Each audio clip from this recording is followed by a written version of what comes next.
Tu vois? Ouais. Et c'est tout le temps comme ça. Ouais, simple en fait. C'est super simple, il n'y a pas besoin de compliquer, de forcer les choses. Ouais. Alors que si tu es centré, instantanément ça vient d'ici. Mais c'est de les faire un peu dans ce flow, dans ce ressenti. Ok, là c'est juste de faire ça. Quand on est en train de marcher, on est conscient qu'on est en train de marcher. Quand je suis en train de parler, je peux être conscient que je suis en train de parler. Quand j'ai une sensation corporelle, je peux être conscient que j'ai cette sensation.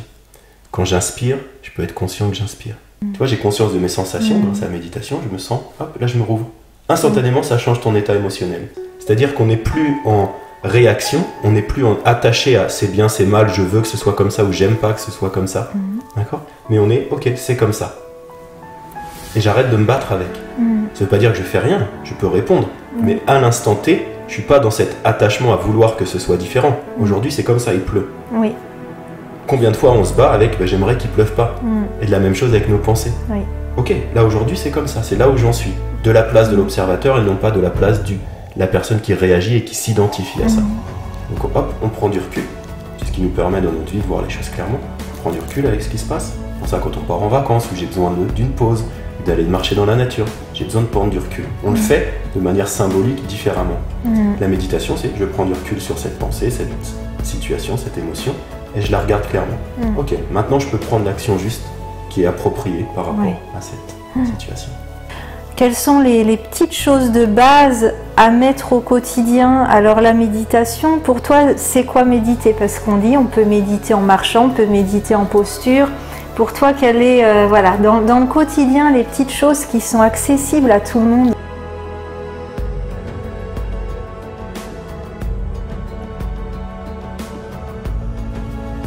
Alors des fois on dit il faut mettre toutes les actions en place quand même, faire les démarches, pour qu'ensuite on lâche prise après avoir fait tout.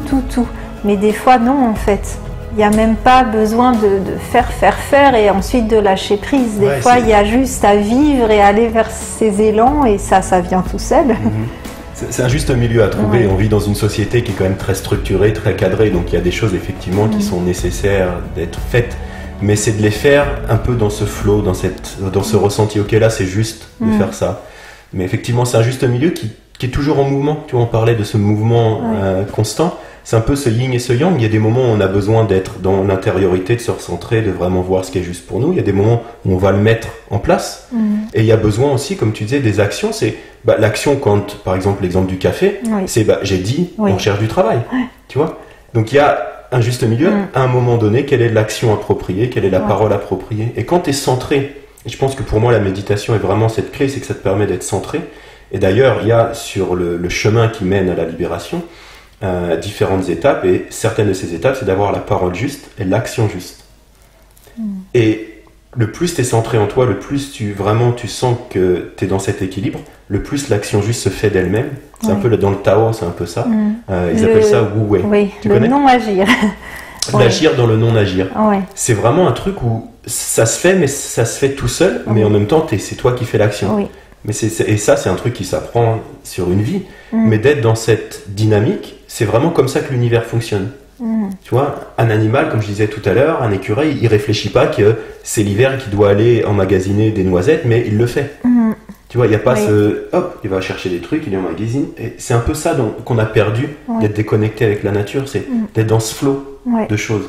Tu vois, comme quand on s'est contacté, le hasard a fait que ça fait des mois qu'on s'est contacté, on s'est recontacté il y a quelques semaines, et tu me dis, je suis à Angers, et je venais à Angers 2 semaines après. Tu vois, on n'a pas cherché à forcer, malgré tout, on s'est contacté, on a discuté, on s'est envoyé des messages.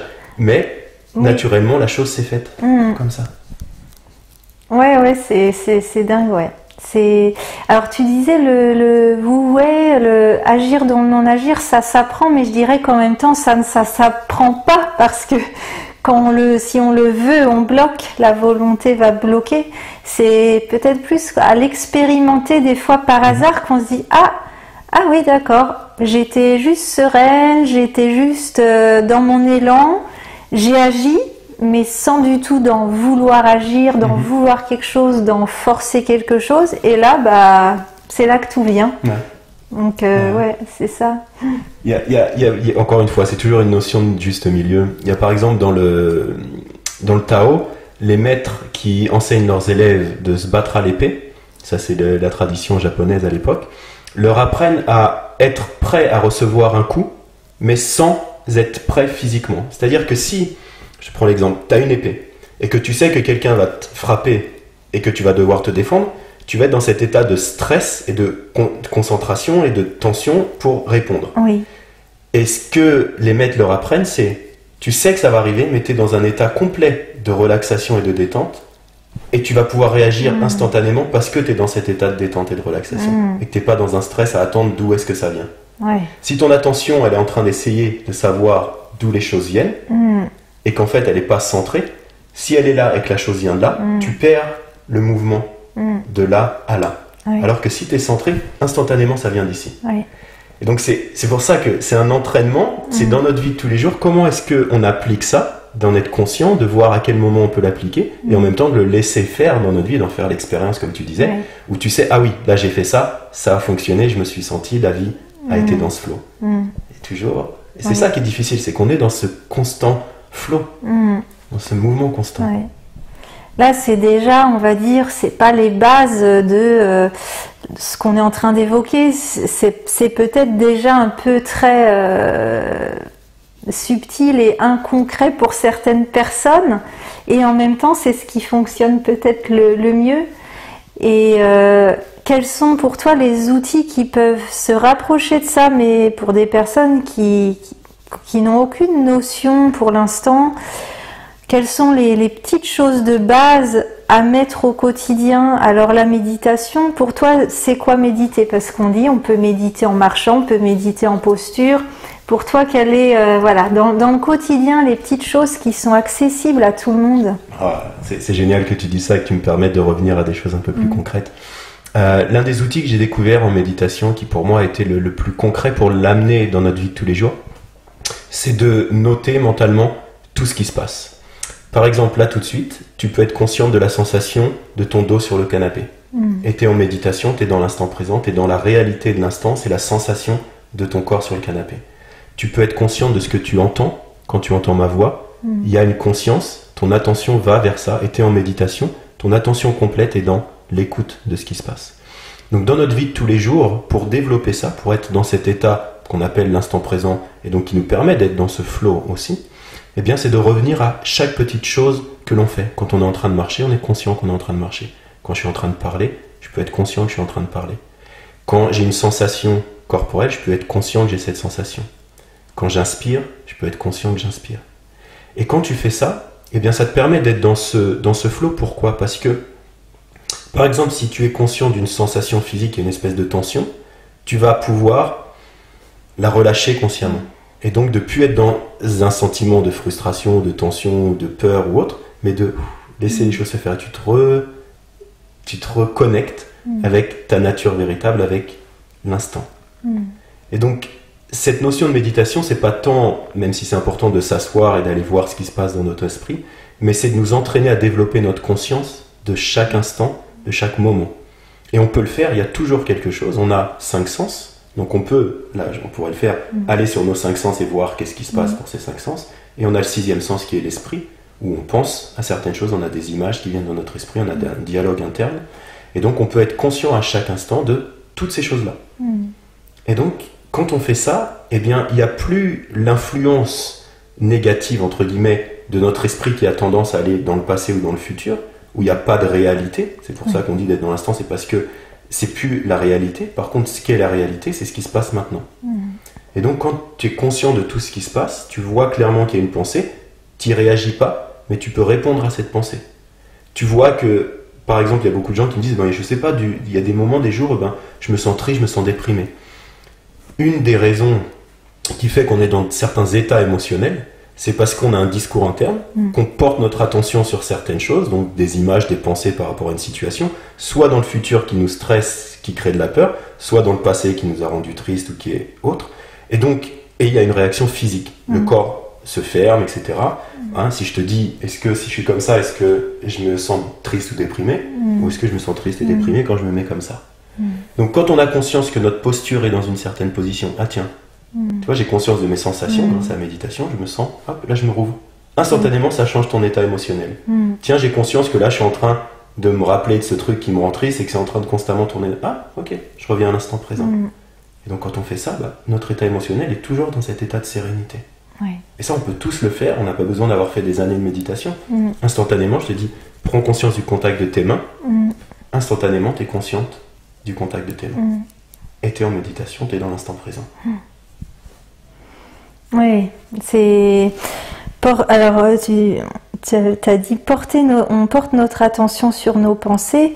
Je dirais on porte notre attention, mais on n'a pas conscience qu'on porte notre attention, donc on se laisse embarquer. Donc c'est souvent des personnes ne se rendent pas compte qu'ils sont en train de penser, qu'ils sont en train de suivre des scénarios pas cool du tout. Donc c'est effectivement notre attention, elle est là, alors qu'elle pourrait être sur des choses de l'instant. Et c'est vraiment faire ce retour de je suis en train d'avoir mon attention posée sur ces pensées, mais je m'en rends pas compte, donc remettre la conscience sur qu'est-ce que je suis en train de suivre comme pensée et faire comme scénario. Et en même temps, pour en revenir avec tout ce que tu as dit qui était passionnant, être dans le futur, non, mais par exemple des fois des visions comme tu avais eu en te voyant avec un sage, grimper les montagnes, tu étais dans le futur, dans une projection, mais ça c'est bon aussi des fois. Alors comment différencier des pensées qui sont pas bonnes pour nous que des pensées comme des visions comme ça qui sont porteuses. Qui peuvent être intéressantes. C'est là où justement l'action juste et tu vas savoir quelle est la chose appropriée. Quand tu es consciente, c'est pour ça que je disais on n'est plus en réaction, mais on est en réponse. Si à cet instant précis, c'est quelque chose de juste pour toi de penser au futur, parce que tu dois planifier quelque chose, parce que tu es en train d'imaginer qu'est-ce qui serait en lien avec tes valeurs, c'est juste d'être dans cette pensée. Mais tu es observatrice et tu es consciente que tu es en train de le faire, et tu es consciente que tu choisis de le faire. Donc c'est là où la différence se fait, c'est que si tu es consciente que tu es en train de te projeter mais que ça crée de la peur et que c'est pas utile pour toi et que c'est pas un moment où tu as envie de ça, tu es en train de parler avec quelqu'un, ou tu vois, donc là à ce moment-là tu choisis, hop, je laisse ça et je reviens. Par contre si c'est un moment où ça peut être bénéfique et intéressant et que effectivement tu peux y rester. Dans la méditation on a souvent cette notion de il y a des choses qui sont bien ou qui sont mal, alors que c'est plus simplement voir les choses telles qu'elles sont. La réalité elle est telle qu'elle est. Je suis en train de penser et je suis stressé. Dans un moment, je suis dans l'instant présent. J'ai une tension dans mon corps. Je suis en train de penser au passé, je suis en train de penser au futur. Je regarde simplement les choses telles qu'elles sont. Et il y a quelque chose qui s'établit et qui apporte cette sérénité dont je parlais tout à l'heure, ce bonheur un peu plus profond, c'est la notion d'équanimité. On devient équanime par rapport à ce qui se passe. C'est-à-dire qu'on n'est plus en réaction, on n'est plus attaché à c'est bien, c'est mal, je veux que ce soit comme ça ou j'aime pas que ce soit comme ça. D'accord ? Mais on est, ok, c'est comme ça. Et j'arrête de me battre avec. Ça veut pas dire que je fais rien, je peux répondre. Mais à l'instant T, je suis pas dans cet attachement à vouloir que ce soit différent. Aujourd'hui, c'est comme ça, il pleut. Combien de fois on se bat avec j'aimerais qu'il pleuve pas. Et de la même chose avec nos pensées. Ok, là aujourd'hui, c'est comme ça, c'est là où j'en suis. Qu'est-ce que je fais avec ça ? Je prends un poncho et je vais dehors, où je reste toute la journée assis. Je réponds à la pensée ou à la situation. Oui, sans résistance, quoi. Sans réagir, quand tu dis réagir, c'est résister à ou nier des fois, parce que c'est un autre problème. On peut avoir des pensées, vraiment quelque chose qui va pas dans notre vie. Par exemple, notre travail, ça nous pollue. On y pense le dimanche soir qu'on doit y retourner. Mais on se dit, oh, faut pas que j'y pense. Alors ça, c'est pas non plus... ça, c'est aussi réagir dans le sens, c'est avoir une réaction de résistance ou de déni, ce qui n'est pas non plus la bonne solution. Tout à fait. C'est aussi pouvoir dire, ah oui, là je vois que ça me torture d'imaginer ma semaine, ça ne va pas. Il faudra certainement que je regarde ça de plus près et que j'envisage d'autres solutions. Exactement, c'est un très très bon point, c'est ça. C'est tu réponds à ce qui se passe, tu l'observes, tu vois consciemment, c'est pour ça qu'au début on parlait, c'est la conscience pour moi qui fait vraiment le lien. Je suis conscient qu'il y a ça dans mon esprit, je suis conscient que ça me convient pas, mais je suis pas, j'en veux pas, j'aime pas, je veux que ça change tout de suite. Mais ça veut pas dire qu'on va pas agir avec. C'est ça, c'est ça, parce que des fois les personnes peuvent entendre certaines notions comme lâcher prise ou ne pas forcer avec se complaire dans une situation qui ne va pas. Donc à chaque fois, c'est subtil, les mots, les notions, les concepts, pour pas les interpréter de travers Et effectivement, pouvoir ne pas nier les choses, les problèmes, c'est très important aussi. Ça veut pas, effectivement, des fois, il faut agir, il faut pas lâcher prise, il faut effectivement être dans l'action, dans le changement, dans prendre les directions qui nous vont bien. Donc c'est comme tu disais, hein, c'est toujours une question de moment, le juste équilibre au juste moment. Et c'est cette conscience qui va nous permettre de faire ça de façon juste, de façon appropriée. Il y a vraiment ces mots-là qui sont utilisés sur ce chemin dont je parle. C'est vraiment l'action juste, la parole juste, la pensée juste par rapport à une situation, l'intention qu'on a par rapport à ça.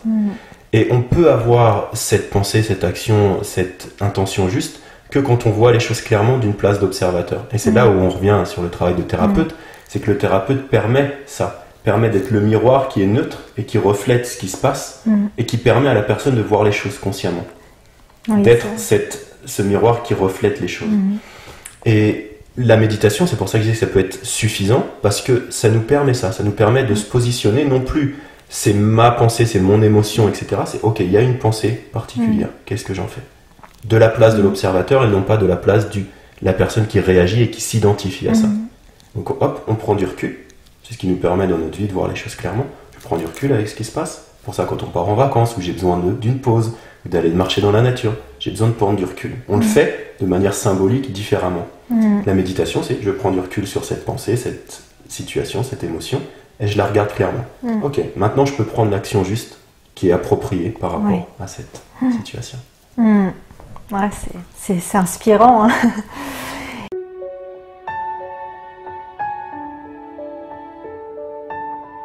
Quelle est ton idée de la place de l'homme, de la femme, du yin, du yang? Donc toi, tu es un homme. Comment tu incarnes des qualités plus féminines? Parce que évidemment, on voit que tu as des qualités d'empathie, de douceur, avec aussi cette force, cette action. Est-ce que tu as fait un chemin particulier? Est-ce que c'était déjà équilibré en toi? Qu'est-ce que tu peux nous en dire?